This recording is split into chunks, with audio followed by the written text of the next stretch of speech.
nous célébrons quel événement? La transfiguration. Ça veut dire quoi? Transfiguration.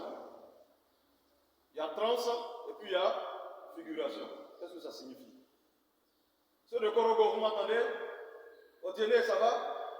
C'est quoi la transfiguration? Quand on dit que quelqu'un est transfiguré, ça veut dire quoi?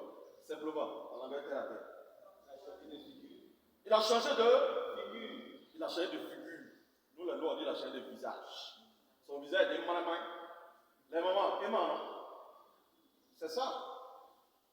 Alors, 4 éléments attirent aujourd'hui notre attention dans la célébration de la transfiguration du Seigneur. Le premier élément, la transfiguration annonce la mort, la passion et la résurrection du Seigneur. Premier élément. Passion, mort, résurrection du Seigneur. Vous voyez, les disciples, ils sont appelés, ils n'arrivent pas à décrypter tout le mystère qui se développe aujourd'hui, qui se passe devant eux. Mais le Seigneur, c'était pour leur dire, ce que vous voyez d'extraordinaire aujourd'hui, pour que ça arrive, je passerai bien par des événements difficiles, c'est-à-dire la passion, je vais souffrir, je vais mourir, mais je vais ressusciter. Premier élément.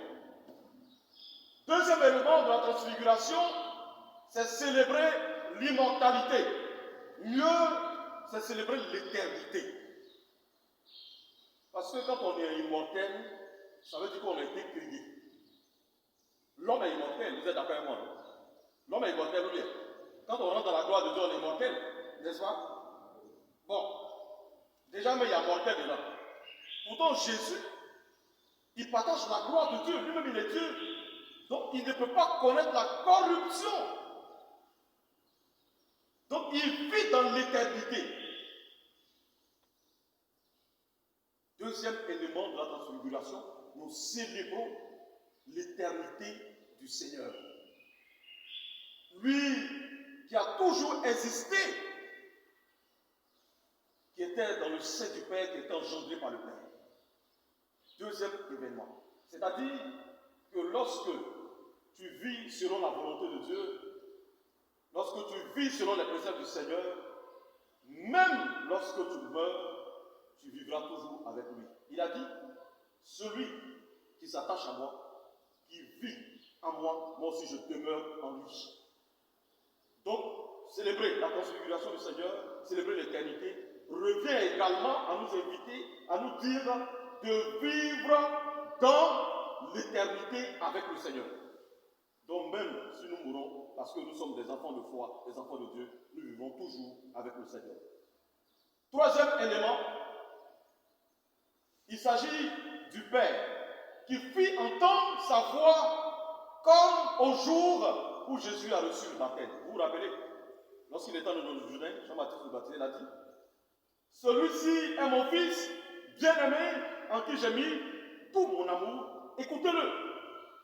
Le Père se révèle au Fils et devant les disciples, Pierre, Jacques et Jean, pour dire que celui qui est envoyé est le Messie, est le Fils de Dieu. Et il a acquiescé par le Seigneur. Là, d'une façon implicite, se révèle le visage encore de la Trinité. Nous sommes donc invités à vivre ce visage de la Trinité dans une communion parfaite avec le Fils. Dernier élément, il s'agit de Moïse. Moïse, qui est la figure de la loi. Rappelez-vous, le décalogue était donné à qui? Les 10 commandements, c'est à qui on a donné? C'est à Moïse. Et c'est lui qui a conduit le peuple jusqu'à la terre promise, même s'il n'est pas rentré dans la terre promise. Donc Moïse est la figure de la loi. Et Élie est la figure du quoi? Du prophétisme. Ce Jésus dont il s'agit, mes frères et mes sœurs, a été annoncé par les prophètes et reconnu par les prophètes. Si les prophètes l'ont annoncé, effectivement, ce Jésus est le Fils de Dieu. Et Daniel, en parlant du Fils de l'homme, également glorifie ce Fils de l'homme. Et ce Fils de l'homme, c'est de Jésus qu'il s'agit. Car Jésus est la révélation éternelle et définitive. En dehors de Jésus, il n'y a pas une autre révélation. Célébrer la transfiguration, chers frères et sœurs, nous sommes invités également à comprendre que la vie sur cette terre est une vie passagère. Mais en même temps, cette vie ne finit pas ici, car il y aura une autre vie avec le Seigneur.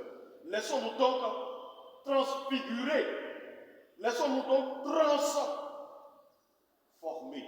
De quoi? Pas seulement de l'extérieur, mais de l'intérieur. Que la lumière de la transfiguration change nos cœurs, change nos vies, change nos cœurs de pierre et les transforme en cœurs de chair, pour que nous puissions aimer comme Dieu aime. Que jamais la mort ne puisse avoir raison sur nos vies. Que jamais les difficultés de ce monde n'aient raison sur nos vies. Parce que 2020 est une année de mort, si vous constatez avec moi. Quand tu vas sur les réseaux sociaux, ce n'est que des morts.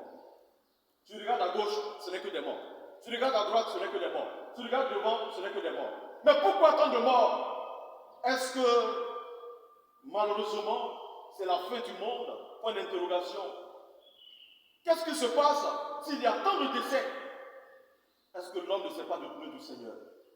Est-ce que l'homme contemple encore la gloire de Dieu? Est-ce que l'homme ne s'est pas érigé en Prométhée modèle au point d'endiguer Dieu et d'exclure Dieu de sa vie? Comment ne pas mourir si à longueur de journée nos nourritures sont remplies de pure magie? Comment vivre longtemps si malheureusement nous mangeons trop gras? Comment vivre longtemps si on n'a pas de repas équilibré? Comment vivre longtemps si on n'a pas les moyens pour se prendre en charge? Comment vivre longtemps si on n'a pas l'argent pour aller à l'hôpital?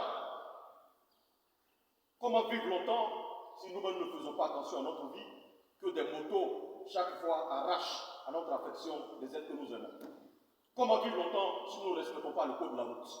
Que Jésus transfiguré nous aide à prendre conscience que nous sommes faits pour lui et nous sommes faits pour lui ressembler et vivre avec lui, lui qui est Dieu vivant pour les siècles et des siècles.